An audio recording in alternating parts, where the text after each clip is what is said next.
I'm on the swings. This is fun.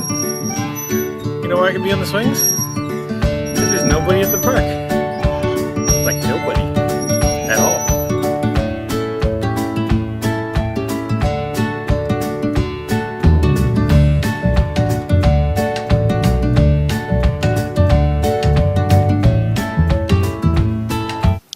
Actually, I'm here because I need to relieve some stress.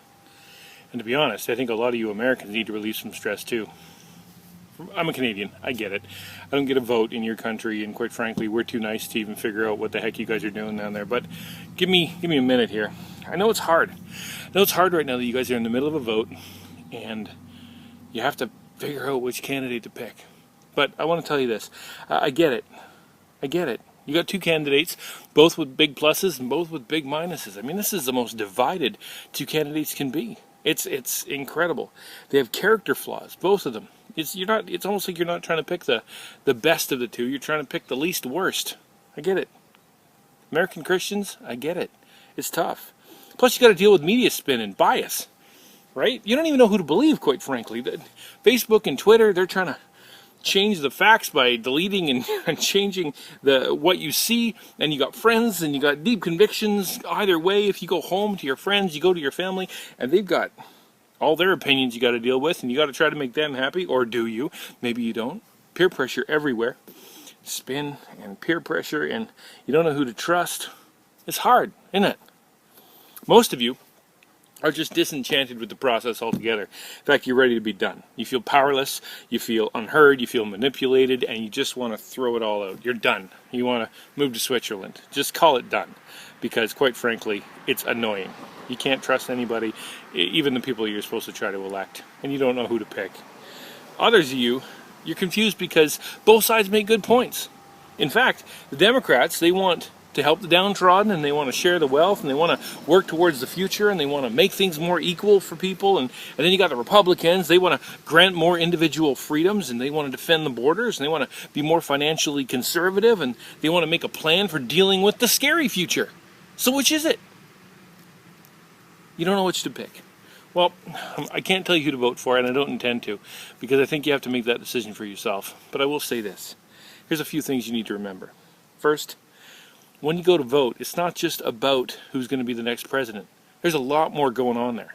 In fact, you got state elections, you got local elections. Some of you guys are going to be voting on marijuana and minimum wage and gun control and tobacco and tax changes that are going to ripple into the future and affect millions of people. So you can't just say you don't want to go vote, because there are some huge moral issues that need your opinion, need your vote.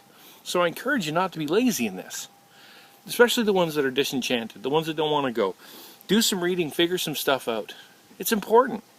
Talk to your friends, talk to your pastor, talk to your family, then go do some Bible study about some of these subjects.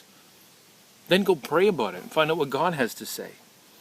That way you'll be voting your Christian convictions and not just based on your wallet or your personal bias. It annoys me to no end when Christians choose to vote their wallet, or choose to vote their bias, or choose to vote their family, or choose to vote whatever their church votes, rather than choosing to vote what they believe God is telling them. You guys have a responsibility to find out what God wants, to find out what His opinion is, and then to go vote that, because you're a child of God.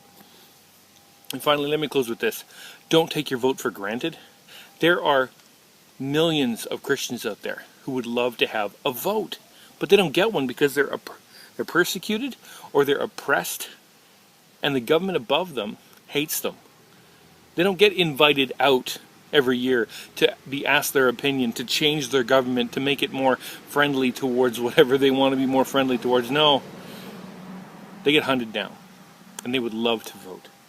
Maybe that's a little guilty and a little guilting, but maybe you should get out there to vote for the ones who can't. Literally. You guys have a responsibility. And Americans, I get it. It's hard right now. That's why you got to be on your knees. You got to be in your word. You got to be talking to your pastor. You got to be talking to your elders. You got to be talking to your Christian friends. And you guys got to get out there and vote. Okay?